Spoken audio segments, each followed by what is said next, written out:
Hai City Freedom, Happy Sunday and Happy New Year 2022. Selamat datang bagi Bapak Ibu Saudara yang mengikuti ibadah maupun secara online dan juga onsite. Di tahun yang baru ini, kami memiliki tema baru yaitu Undefeated. Kita percaya bahwa penyertaan Tuhan akan selalu luar biasa sampai di penghujung tahun nanti. Dan selamat datang kembali saya ucapkan buat Bapak Ibu Saudara yang mengikuti ibadah secara onsite. Kami masih mentaati protokol kesehatan sesuai dengan informasi dari pemerintah, tentunya dengan menjaga jarak dan juga menggunakan masker. Sebelum kita mulai beribadah, saya ingin memberikan beberapa informasi, yaitu ibadah Next Gen dimulai dari Kids, Kinder, dan juga Toddlers yang dimulai pada pukul 9 pagi untuk Kids, Kinder dan Toddlers di jam 10 pagi. Untuk teens dan youth, kami sudah melakukan ibadah secara hybrid dan dimulai pada pukul 10.30.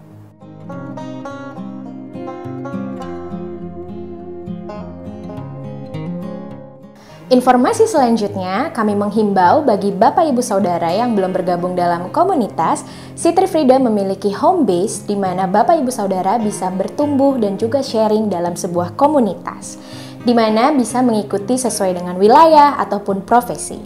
Berikut list home base yang Bapak Ibu Saudara bisa ikuti.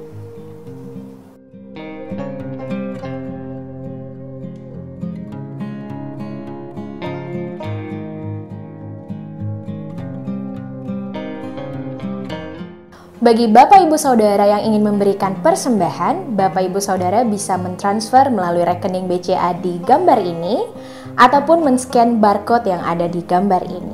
Selamat menabur dan Tuhan Yesus memberkati.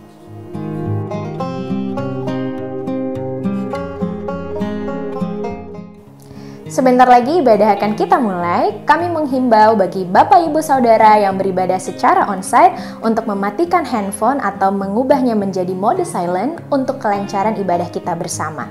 Dan bagi Bapak Ibu Saudara yang beribadah secara online, pastikan duduk nyaman and let's enjoy the worship. Oke, Bapak Ibu Saudara sekalian, sebelum kita memulai sesi praise and worship ini, saya ingin kita sama-sama menyelaraskan pemahaman kita tentang praise and worship. Yang pertama, praise and worship bukan soal lagu cepat dan lagu pelan ya. Dan juga praise and worship itu bukanlah sebuah momentum kita menunggu khotbah atau menunggu sermon. Melainkan praise and worship itu sendiri adalah sebuah bentuk selebrasi. Kita merayakan kebaikan Tuhan sepanjang minggu, dari Senin sampai Sabtu, penyertaan Tuhan yang sempurna dalam kehidupan kita.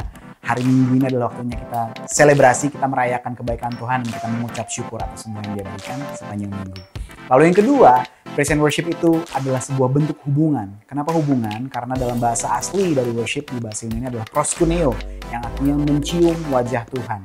Kita nggak mungkin mencium seseorang yang kita tidak punya hubungan. Sehingga buat saya pribadi, praise and worship adalah bentuk kita mengekspresikan cinta kita sama Tuhan yang begitu baik sama kita. Sehingga karena itu adalah ekspresi cinta kasih, nggak perlu disuruh kapan harus berdiri, kapan harus melompat, kapan harus mengangkat tangan.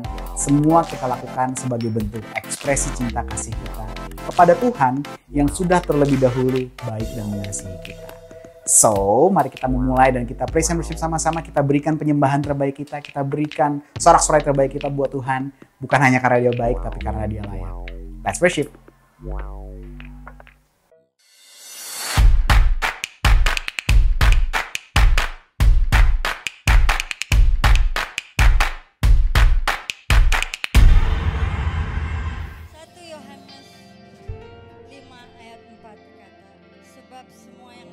Dari Allah mengalahkan dunia, dan inilah kemenangan yang mengalahkan dunia, iman kita.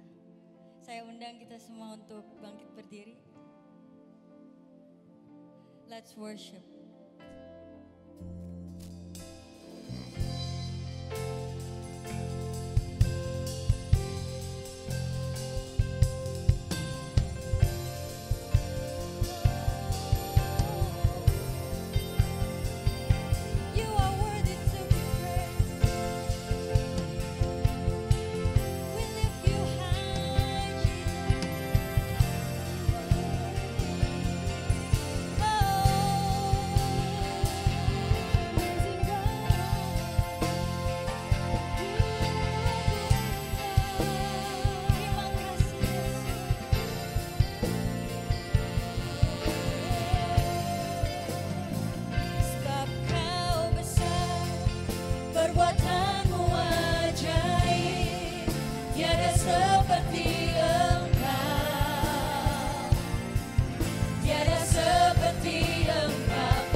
ada yang mustahil buat Tuhan. Amin.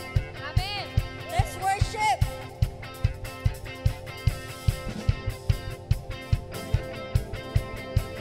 Through you, I can do anything. I can do all things. 'Cause it's you who gives me strength. Nothing is impossible. Through you, blind eyes are open. Strongholds are broken. I am weak.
within your mighty hand.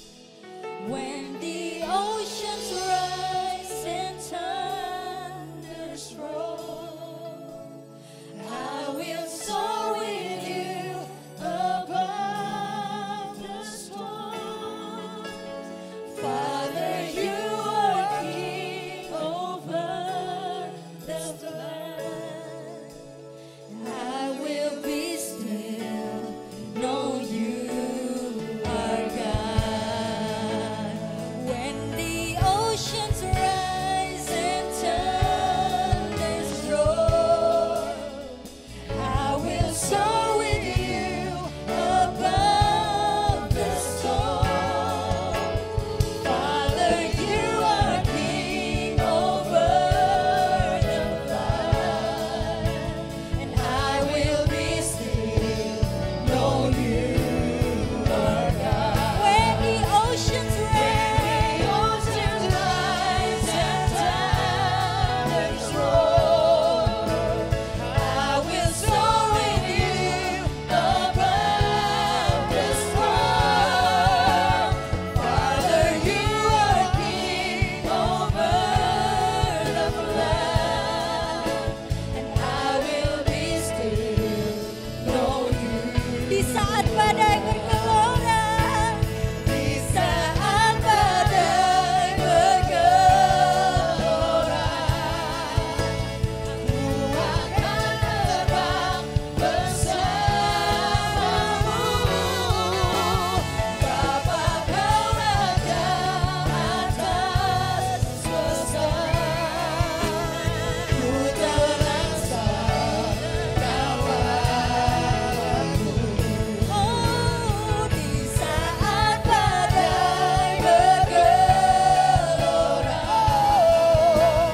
ku akan terbang bersamamu. Bapa, kau raja atas semesta. Ku tenang sebab kau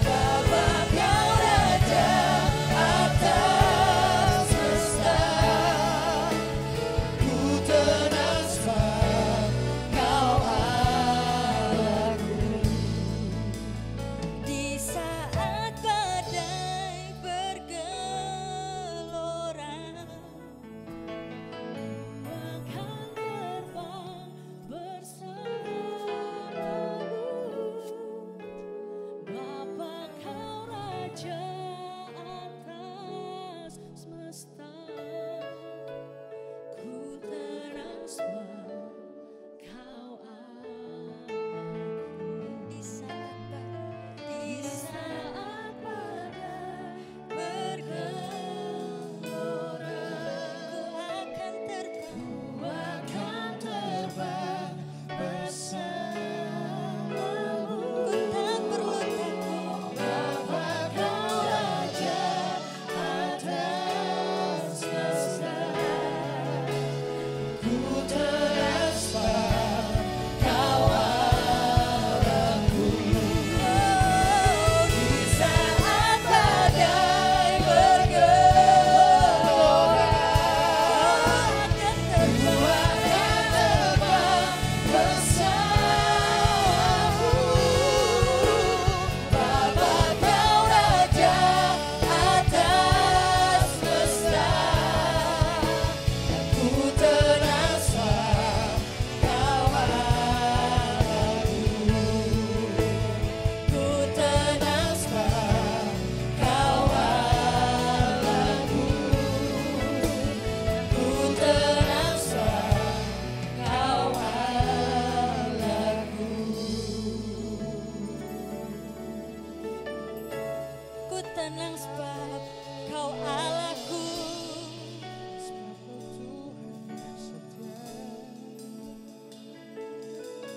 Di tengah badai, aku tak perlu takut, sebab kau besertaku.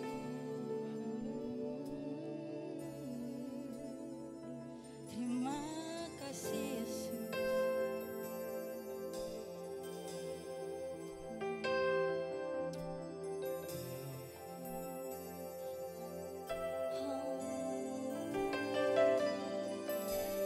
Terima kasih Yesus. kami kan terus percaya kepadamu.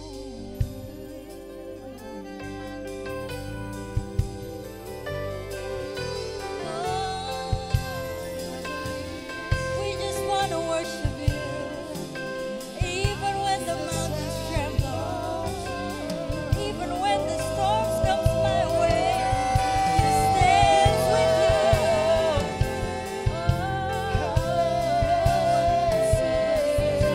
Terima kasih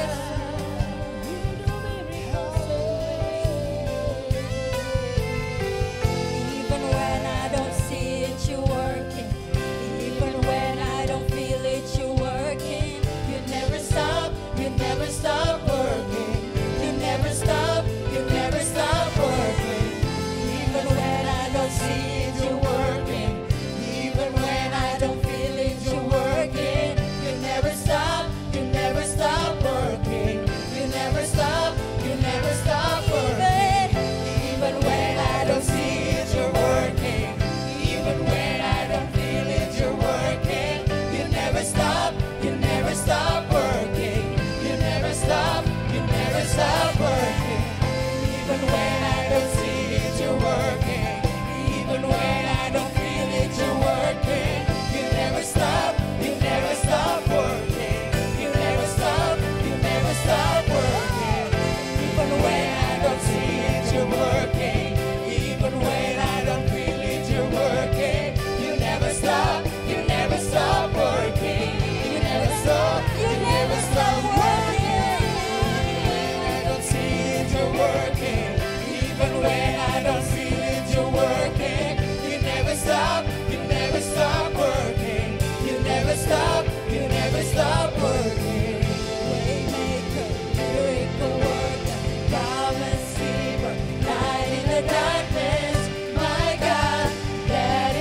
Terima kasih Tuhan buat hari ini.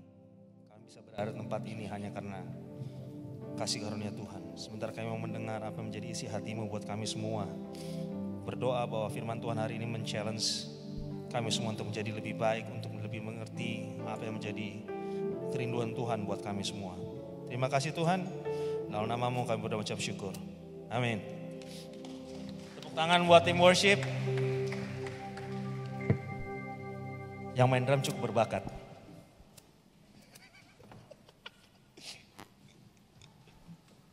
Ya. Oke, selamat tahun baru semua. Karena saya kan yang baru, yang belum sempat. Oke, ada siapa di sini? Wis. Oke, jadi bentar saya buka, saya punya catatan dulu ya. Agak berat nih. Oke. Jadi hari ini saya mau share yang saya kasih nama Life Without Walls. Oke, yuk kita buka sama-sama Yosua 6 ayat 2 sampai 5.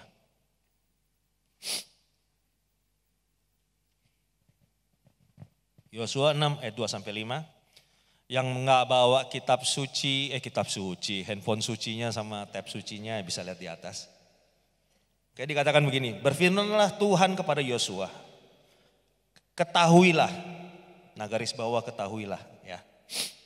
Aku serahkan ke tanganmu Yeriko ini beserta rajanya dan pahlawan-pahlawannya yang gagah perkasa. Haruslah kamu mengelilingi kota itu, yakni semua prajurit harus mengedari kota itu sekali saja. Demikian harus engkau perbuat 6 hari lamanya. Dan 7 orang imam harus membawa 7 sangkakala tanduk domba di depan tabut. Tetapi pada hari yang ke-7, 7 kali kamu harus mengelilingi kota itu sedang para imam meniup sangkakala. Ayat 5, apabila sangkakala tanduk domba itu panjang bunyinya dan kamu mendengar bunyi sangkakala itu, maka haruslah seluruh bangsa bersorak dengan sorak yang nyaring. Maka tembok kota itu akan runtuh.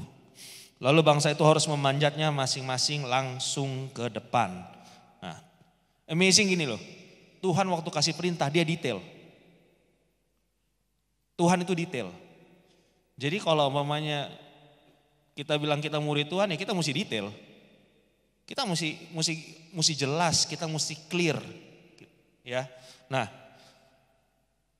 saya percaya gini, waktu saudara habis dengar ini, saudara gini, ada tembok-tembok yang akan runtuh dalam hidup saudara. Amin. Nah, saya mau flashback dikit. Jadi 40 tahun sebelum Yosua pasal 6 ini kejadian, ada satu cerita di Bilangan 13. Jadi 40 tahun, jaraknya 40 tahun. Tentang bagaimana Musa mempersiapkan bangsa Israel untuk masuk ke tanah perjanjian. Nah, saya percaya gini, setiap kita punya namanya promised land. Amin. Setiap kita punya janji dari Tuhan. Amin. Nah, Bilangan 13 itu bagaimana Musa dia siapin bangsa Israel gitu kan untuk bisa masuk ke sana. Jadi Tuhan berjanji bahwa Israel akan masuk satu tanah yang berlimpah susu dan madunya, ya kan? Tapi di tanah itu akan ada giants. Akan ada raksasa, ya kan? Yes, mereka akan ketemu musuh. Mereka harus perang. Tapi tanahnya bagus, tanahnya subur, ya kan? Yang paling penting tanah itu akan jadi milik mereka. Kenapa penting? Karena selama beratus tahun Israel nggak punya apa-apa. Israel itu budak di Mesir. Dan Tuhan janjiin ini tanah akan jadi milik kalian, ya kan? Nah, saya mau gini loh, yuk kita percaya begini, setiap promised land, setiap janji Tuhan buat kita itu sudah dikasih sebenarnya sama kita. It's ours. Ya kan? Tanda perjanjian itu janji dari Tuhan untuk orang percaya. Nah, waktu kita taat dan kita percaya sama apa yang Tuhan ngomong buat kita, saya percaya bahwa tanah perjanjian itu akan jadi milik kita. Amin. Jadi konteksnya saya nggak bicara ini cuma sekedar soal selamat. Oke? Saya nggak bicara ini soal sekedar selamat aja. Tapi sebuah kemampuan, satu keadaan untuk kita bisa menikmati hidup yang Tuhan sudah kasih sama kita. Nah, saya percaya gini, namanya orang hidup pasti banyak masalah. Betul gak? Kalau banyak cucian namanya apa? Laundry. Nah, ya, pasti sering nonton TikTok. Kalau banyak cucian namanya laundry. Nah, pasti ada akan issues, ya kan? Akan ada musuh yang mesti kita hadapi tiap hari. Tapi ada satu hal yang saya percaya bahwa satu kemenangan sudah Tuhan jamin. Jadi Musa kirim 12 pengintai. Ceritanya spy. Ya kan? Dia kirim 12 pengintai. 10 dari pengintai itu kembali dengan yang namanya evil report. Jadi di Alkitab itu jelas banget. Evil report dia ngomongnya. Bukan kabar buruk. Bukan bad news yang dia bawa. Evil report. Dia bilang itu. Satu laporan yang jahat. Nah, tapi cuman ada 2 orang yang balik dengan satu yang dinamakan good report. Ya kan? Kemarin kan saya challenge kan, ada yang bisa sebutin gak nama-namanya? 10 orang yang bilang evil report itu gak ada yang bisa kan, walaupun dikasih duit 1 juta sama Pak Yosua loh. Gak ada yang bisa, karena gak penting.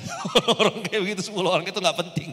Nah, 2 orang ini yang ngomong gini, let's do it.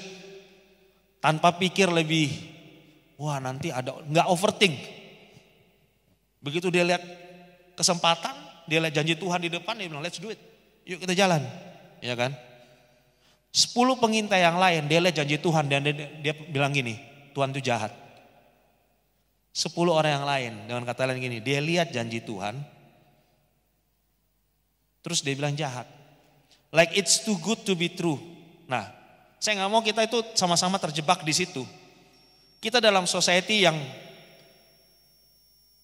bisa bolak-balik. Ya kan? Saudara baca berita hari-hari ini deh. Yang jahat bisa dibilang baik, yang salah bisa dibilang benar, asal sopan ya. Jadi yang salah bisa benar, ya kan? Yang benar bisa salah. Hari-hari ini begitu. Yang mana yang benar, yang mana yang jahat, nggak ada yang tahu, gitu loh. Nah, kalau kita nggak hati-hati, kita bisa kutuk apa yang Tuhan kasih buat kita, yang Tuhan maksudkan jadi baik buat kita bisa kutuk di situ. Nah, firman Tuhan berkata gini, pasangan kita itu sepadan dan dia baik. Oke? Waktu Adam Hawa diberikan kepada Adam, Tuhan melihat bahwa semuanya itu baik. Dan hari-hari ini orang bilang begini, pasangan gua jahat. Tuhan kasih cobaan ya sama gue, ini gini, ini bukan berkat hidup, ini beban hidup nih, gitu kan. Jadi udah apa yang Tuhan maksudkan baik dikasih ke kita, dengan gampang balik. Keluarga, Tuhan kasih kita keluarga dan we calling it evil. Dan kita bilang ini, keluarga saya jahat. Iya kan? Nah, banyak banget kita kutukin apa yang Tuhan mau janjikan dalam hidup. When God see it's good, we see it as bad thing. Nah, ada 3 hal yang dibilang evil report dari 10 pengintai ini. Yang pertama, dibilang begini, ada raksasa. Ya, kalau saudara baca bilangan 13, dibilang gini, ada raksasa. Yang kedua katanya kota-kotanya berkubu. Jadi kalau zaman dulu dibilang kota-kotanya berkubu, itu kota-kota dengan tembok yang luar biasa gede. Itu kubu. Ya. Nah, terus yang lucu ini begini, yang ketiga tanahnya memakan sendiri penduduknya. Saya nggak jelas juga ini tanahnya makan penduduknya kayak gimana gitu loh. Jadi mereka bilang mereka nggak bisa masuk ke sana karena ada raksasa, ada tembok-tembok yang besar dan tanahnya makan penduduknya sendiri. Nah, tapi begini, kebenarannya mereka nggak bisa masuk ke tanah perjanjian bukan karena 3 hal itu. Ibrani 3 ayat 19 berkata begini.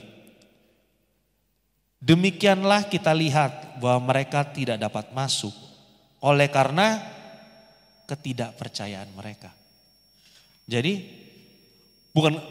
bukan karena ketidakahlian mereka. Wah, saya kurang skillful, saya nggak bisa terima janji Tuhan. Bukan karena keturunan mereka. Oh, saya bukan dari keturunan yang pendeta besar, ya kan? Bukan karena kekurangan fasilitas. Oh, tempat saya nggak ada ini, tempat saya nggak ada itu, tempat saya nggak ada ini. Enggak. Semuanya gini. Tidak ada dari semua yang saya sebutin itu bisa tahan kita untuk nggak masuk dalam janji Tuhan. Amin. Nggak ada.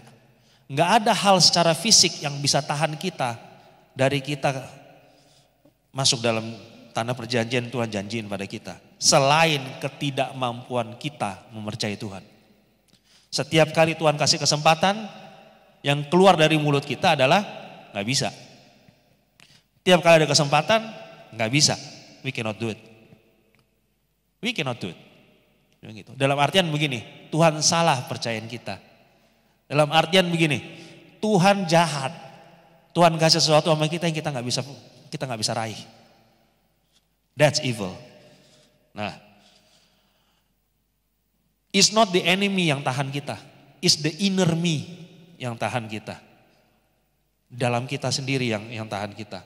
Jadi gini, jangan kebiasaan salahin setan terus, kasihan setan. Dia nggak ngapa-ngapain kok. Dia cuma duduk-duduk aja lihat-lihat gitu kan.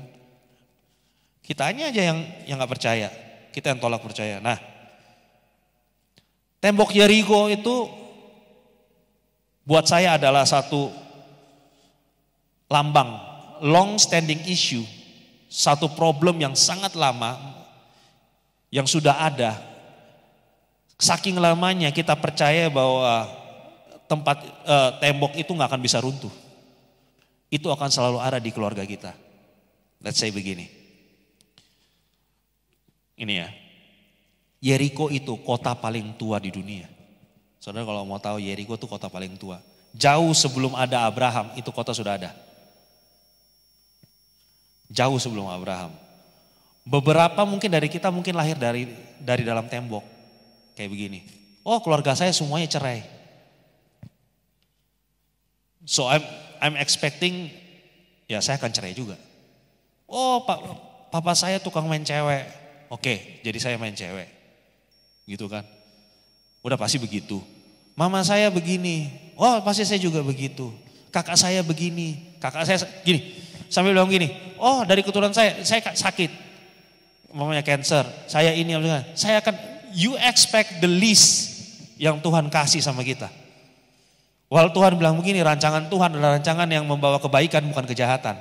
Amin. Dan kita settle sama hidup yang kayak begitu. Kita make peace. Ya kan? Kita make peace. Saudara, saya mau kasih tahu gini loh. Kita punya opsi untuk gak hidup seperti itu. Saya suka ngomong sama anak next gen. Waktu kamu lahir miskin, itu bukan salah kamu. Tapi kalau kamu mati masih dengan sama keadaan seperti kamu lahir, itu totally you punya salah.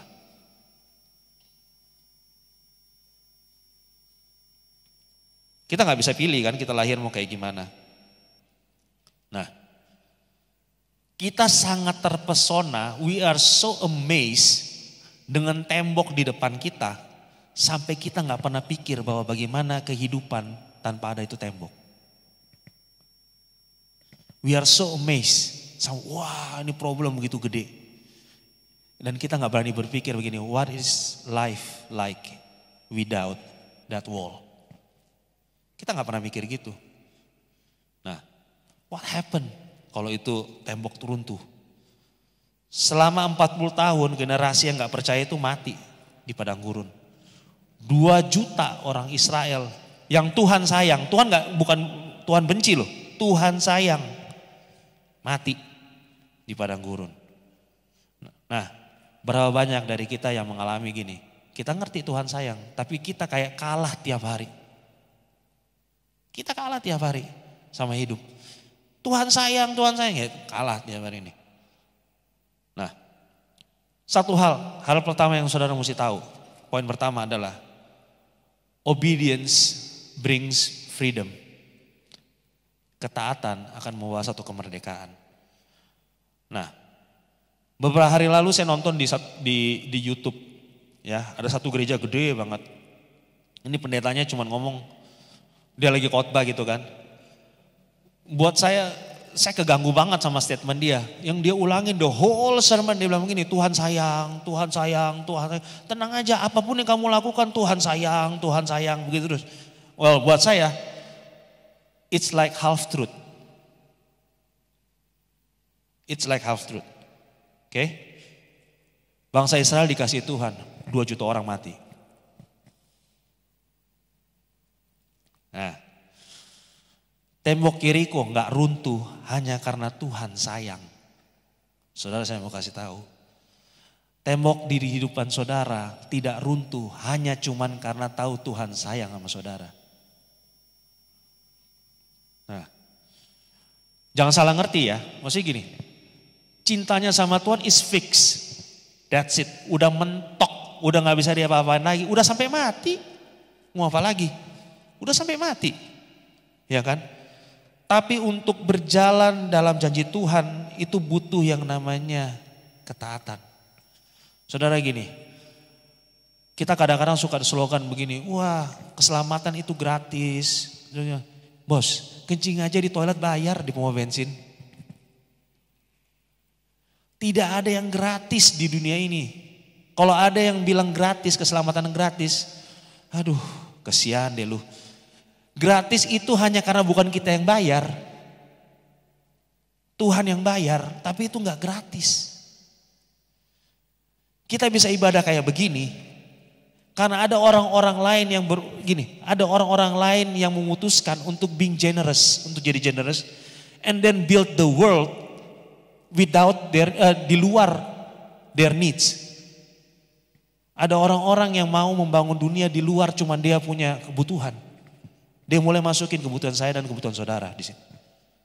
That's why kita bisa begini. Nah, berjalan dalam janji Tuhan kita butuh namanya obedience, ya. Dalam janji Tuhan gak cuma perlu tahu bahwa Tuhan mengasihi kita, tapi kita perlu punya yang namanya iman. Oke? Nah, kita sekarang kan dalam masa puasa 21 hari ya. Puasa 21, saya gak akan nanya lah yang puasa apa enggak. Saya gak akan nanya lah. Oke? Nah, anggap aja semua puasa. Nah, puasa 21 hari itu bukan detox. Oke? Bukan trying to lose weight. Please. bukan itu poinnya. Tapi kita puasa karena apa? Kita butuh breakthrough. Kita butuh breakthrough. Nah, secara corporate, secara bersama-sama, secara satu gereja dan secara personal gitu kan. Jadi gini, puasa di firman itu bukan cuma sekedar kita mengasihi Tuhan, lalu Tuhan mengasihi kita dan kita puasa. Enggak kayak gitu. Sama sekali enggak. Kita berpuasa supaya ada apa? Mujizat. Kita berpuasa supaya apa? Ada terobosan. Nah, Matius 4 ayat 4 berkata begini.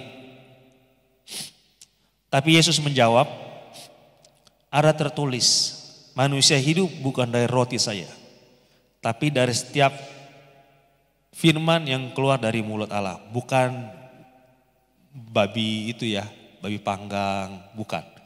Jadi memang tidak hidup dari roti saja, tapi dari setiap firman yang keluar dari mulut. Nah, saudara mesti tahu bahwa tembok Yeriko nggak runtuh karena bangsa Israel berteriak. Itu kalau ditanya sama orang bilang gini, tembok Yeriko runtuh karena apa? Karena orang Israel teriak, itu jawaban anak sekolah minggu. Mereka diajarin begitu, ya kan? Tembok Yeriko itu runtuh karena bangsa Israel itu taat sama apa yang Tuhan ngomong. Kita mesti punya pemikiran gini. Nah, kita ini terkadang agamawi. Kita kadang berteriak itu kita bikin jadi satu tradisi. Jadi dari sini teriak-teriak gini bilang, di sana, ya kan? Ajak-ajak teriak gitu kan. Kalau Tuhan suruh let's do it gitu, nggak usah. Makanya saudara gini, di atas ini nggak ada, saudara dari tadi nggak ada yang komando saudara untuk saudara berdiri, saudara duduk, saudara mau angkat kaki satu, tangan di kuping, begini nggak ada kan? Nggak ada yang komando dari sini. Karena itu semuanya gini, itu semua dari dalam. Nah, it is obedience yang bikin mendatangkan satu breakthrough, bukan cuman ritual agamawi. Not tradition of man. Nah, saudara mesti percaya Tuhan masih bicara hari-hari ini. Nah, balik ke ayat tadi. Waktu kita hanya hidup tergantung sama roti. Roti ini gini, roti itu bukan roti bread talk, bukan.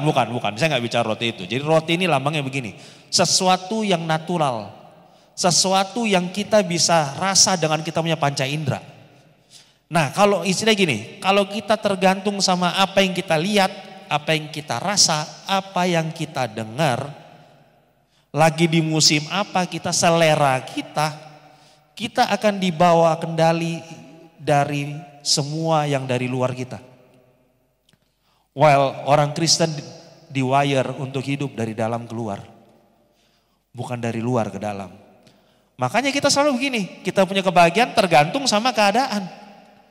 Kalau lagi tanggal muda semua bahagia, ya kan? Sudah tengah-tengah bulan, ya kita semua bersaudara.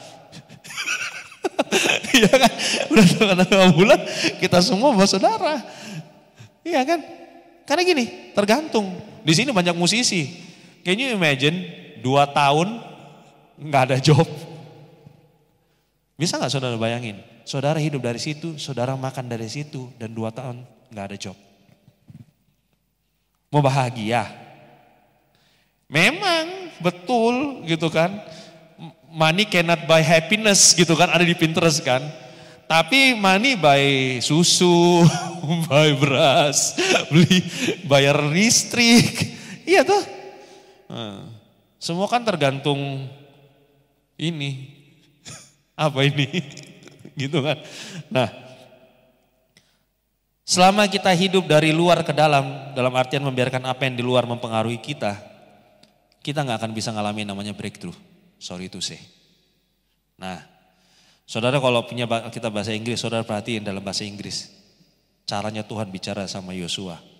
Then the Lord said to Joshua, see, dia bilang begitu, I have delivered Jericho into your hands, along with its king and its fighting men.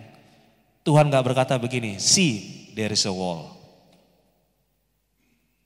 Tuhan gak bicara begitu, see, there is a wall. Kita bicara fakta terus. Faktanya begini, yes. Do you want to live by facts? Atau you want to live by supernatural? Karena kalau mamanya kita cuma bilang, faktanya begini. Well, hidup kita hanya sebatas itu. While Tuhan bilang begini, see, I have given Jericho to you. Dia paksa kita untuk lihat di luar kita punya keterbatasan kita. Nah, tembok itu bisa menjadi gini, kita punya kecanduan. Iya kan? Seperti apa keuangan kita waktu kita stop main judi? Nah, seperti apa hidup kita waktu kita stop mabuk-mabukan? Seperti apa kehidupan kita waktu kita bisa ampuni kita punya orang tua? Sometimes to forgive, to not forgive, itu kayak, itu yang bisa keep up, yang bisa keep kita itu sampai gak tidur, sampai apa, kadang-kadang itu. Nah, seperti apa hidup saudara waktu saudara mulai taruh Tuhan di posisi pertama. Mulai baca firman Tuhan, berdoa, lakuin firman Tuhan. Tahu 1, bikin 1. Jangan tahu 10 cuma bikin 1. Percuma, tahu 1, bikin 1. Seperti apa waktu kita stop perjuangan sesuatu memang Tuhan suruh kita untuk lepasin. What would life be like without walls? Tuhan bilang begini, see, I have already given you something. Dan itu sudah ada di other side of that wall. Dia bilang gitu. Tapi kita mesti punya satu imajinasi yang sudah dikuduskan untuk bisa lihat itu semua. Makanya puasa itu jadi penting. Makanya puasa itu jadi penting. Kedagingan kita mesti dikurangi. Saya beberapa hari lalu dapat berita gak enak gitu kan. Mau marah gitu kan. Terus bilang gini, untung lagi puasa. Bilang gitu kan. Maksudnya beneran. Terus ketemu orang yang saya sebel gitu kan. Untung lagi puasa. Kalau enggak sih mungkin udah nyolot duluan gitu kan. Nah, kita puasa supaya apa? Kita punya pikiran jadi lebih jernih. Saudara kan lebih clear to see satu situasi. Gitu loh. Terlebih lagi gini, kita puasa supaya kita berani bermimpi lagi. Berapa banyak dari kita yang masih punya mimpi? Cih, Pak Yosua. Ya, I mean, let's face it gitu loh. Bahwa anak-anak zaman sekarang sebelum mereka bilang A, itu sudah ada di meja. Itu barang. Saudara kalau mau tahu, coba saudara pulang, tanya anak saudara. Punya mimpi apa untuk hidupmu? 80% udah gak punya mimpi. Saya tahu tuh saya dapat itu dari kapan ya? Waktu kita masih di Sonotopas kalau gak salah. Yang saya pegang anak-anak itu, saya tanyain 85-90% gak ada yang punya mimpi. Gak ada yang punya mimpi. Karena sebelum mereka bermimpi, udah ada di depan mereka. Makanya waktu mereka gede, and they fail, karena mereka pikir begini, life is like that. Life is simple like that. Nah, hal kedua yang kita perlukan adalah gini, we gotta wait willingly. Kita perlu menunggu dengan baik. Ada yang di sini ahli dalam menunggu? Ada nggak? I don't. Saya enggak. Saya enggak. Saya mesti struggle banget untuk bisa nunggu. Mesti kadang-kadang ini kalau ada apa-apa gitu ya di grup production gitu ya. Saya mesti taruh saya punya handphone di sana, saya nggak lihat. Saya nggak mau lihat. Saya bilang gitu. Karena saya takut kalau saya lihat itu, saya ambil itu, saya mulai ngomong, ini kapan nih? Ini kapan kita bisa bikin ini? Ini kapan? Timelinenya bagaimana? Saya takut gitu. Jadi, udahlah. Nah, saya pernah kejadian nih. Waktu itu saya lupa di mana. Saya mau makan di satu tempat. Antriannya panjang. Sekarang gini lah logiknya ya. Kalau enak ngantri kan? Kalau enak murah pasti ngantri gak? Ngantri kan? Saya bilang wah ini enak nih ngantri nih. Saya bilangin. Nungguin gitu kan. Nungguin gitu. Wah gak sabar gua. Balik badan naik mobil jalan. Akhirnya apa? 45 menit saya spend. Saya gak tahu mau makan apa. Karena sebenarnya saya ingin makan itu barang. Cuman karena ngantri saya gak mau nunggu. Jadi saya 45 menit saya kelaparan. Coba. Stupid gitu. Ini bangsa Israel, Yosua dan bangsa Israel, dia taat sama perintah Tuhan secara spesifik selama 6 hari. Bagaimana kita bisa tunggu dengan baik? Karena dalam menunggu gini, kita mesti maintain satu perilaku yang baik. Kita mesti punya good attitude in waiting. Ya kan? Kita harus bisa taat dengan sikap yang baik. Terbanyak gini, waktu menunggu attitude kita salah. We're doing the right activities with the wrong attitude. Ya kan? Nah, coba gini, kalau kita bisa adjust aja cara kita dalam menunggu, you will see breakthrough. You will see breakthrough. Nah, saya kasih satu definisi. Spiritual success is long-term obedience in the same direction. Saya ulangi.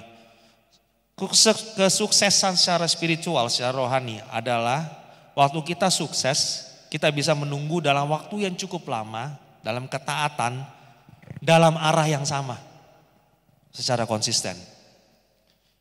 Nah, mesti belajar untuk taat tanpa merasa bosan. Jujur ngomong, saya orang yang sangat bosan yang namanya ritual.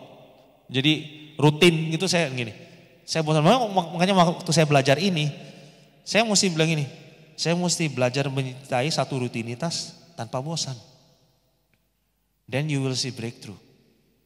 Saya pernah kalau waktu sepeda ya, waktu sepedaan itu di dekatnya bioskop apa ya di sini nih, Megapolitan ya. Metropolitan atau Megapolitan? Menteng kan? Gitu. Saudara kalau mamanya ada di bawah rel kereta yang di atas itu, ada satu spot di aspal, dia lubang. Karena lampu merah, saya suka berhenti saya ngeliatin. Gitu kan? Terus saya liatin atas. Tahu nggak? Cuma satu titik air itu, tuk, tuk, tuk. Bukan hujan loh, satu titik, satu-satu aja turun gini. Lubang, itu aspal. Sometimes kita nggak punya Kita nggak punya kesabaran untuk tunggu. That's why kita nggak pernah dapat kita punya breakthrough. Nah, belajar untuk melayani nggak pakai bosan. Belajar untuk ngampunin tanpa bosan. Saudara, let me tell you something. Kalau ada orang ngomong begini, I will not do it again, he will do it again. Trust me. Trust me. Saya pernah bilang begini, ada satu pasangan datang ke saya bilang begini, mau divorce. Mau divorce. Dia bilang Tuhan gak marah kalau kita divorce. Bilang gini. Buat saya gini loh.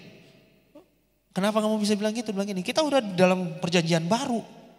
Gak masalah divorce. Saya bilang gini, iya. Kamu tahu gak hukum mengampuni di perjanjian baru apa? 70 kali 7 kali 7. Artinya ampuni terus. Lu punya kontrak selama nafas masih ada. Habis itu mau ketemu di sorga terus ada bilang begini, kita ketemu lagi di sorga ya, hehe, udah habis kontrak bos.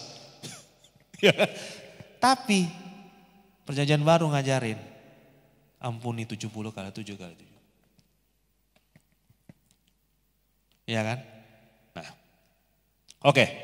Ibrani 6 ayat 12 berkata begini, ya, agar kamu jangan menjadi lamban, tapi menjadi penurut-penurut mereka yang oleh iman dan kesabaran mendapat bagian dalam apa yang dijanjikan Allah. Jadi orang sabar dapat bagian dalam apa yang dijanjikan Tuhan.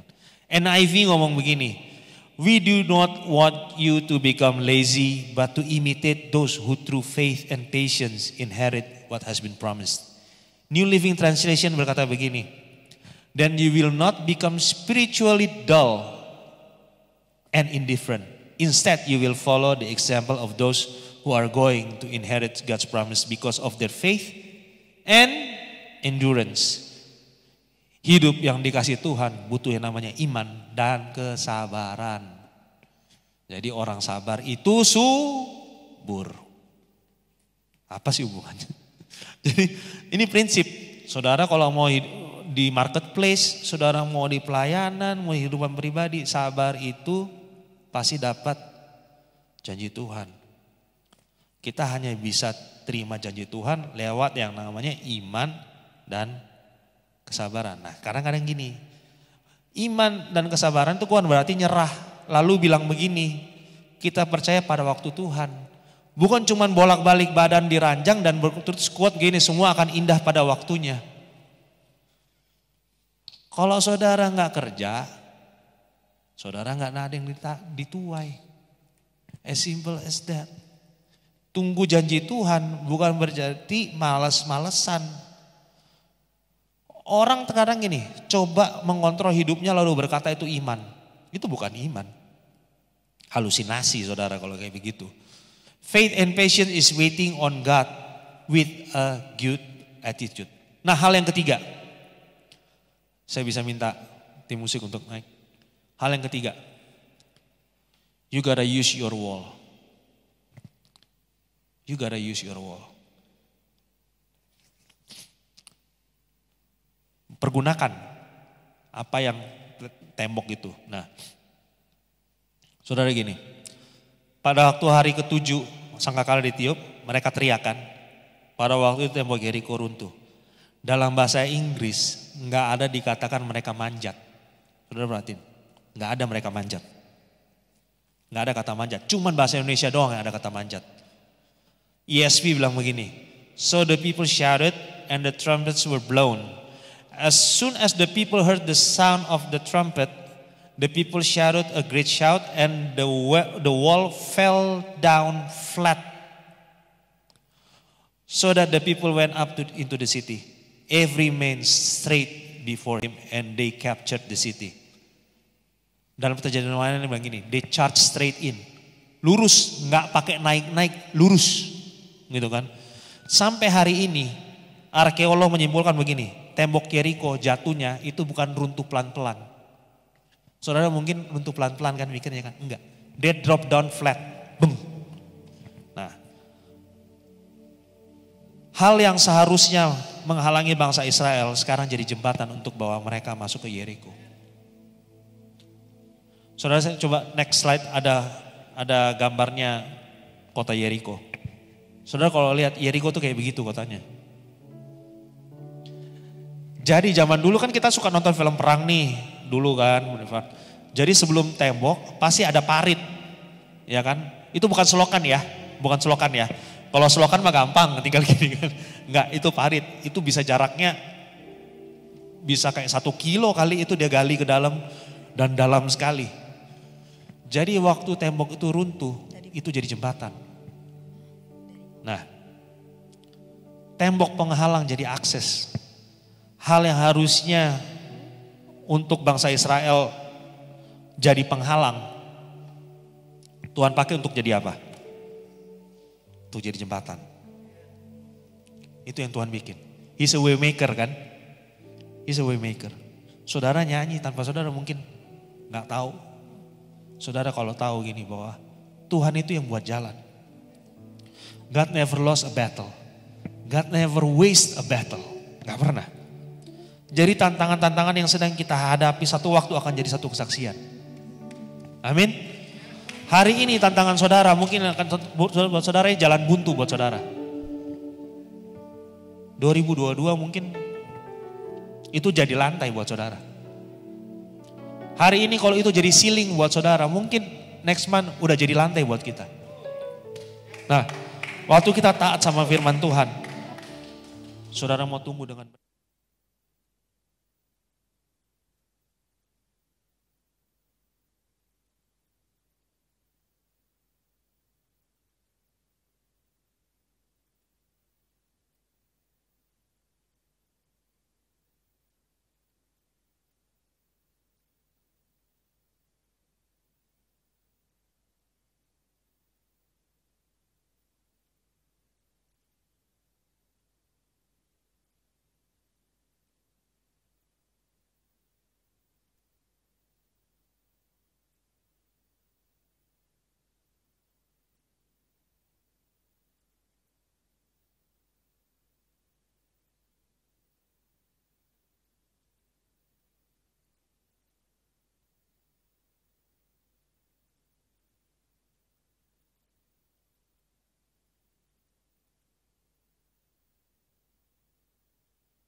Kau kebenaran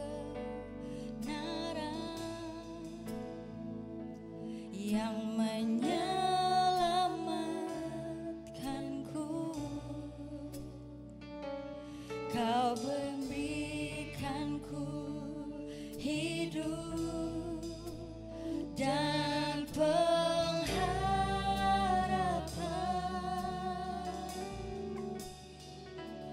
Ku ikut kehendak-Mu,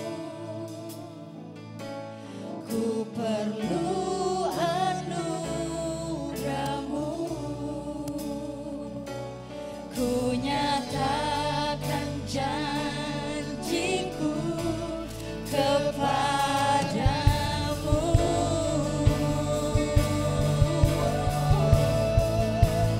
Kalau ku hidup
firman yang baru kita dengar.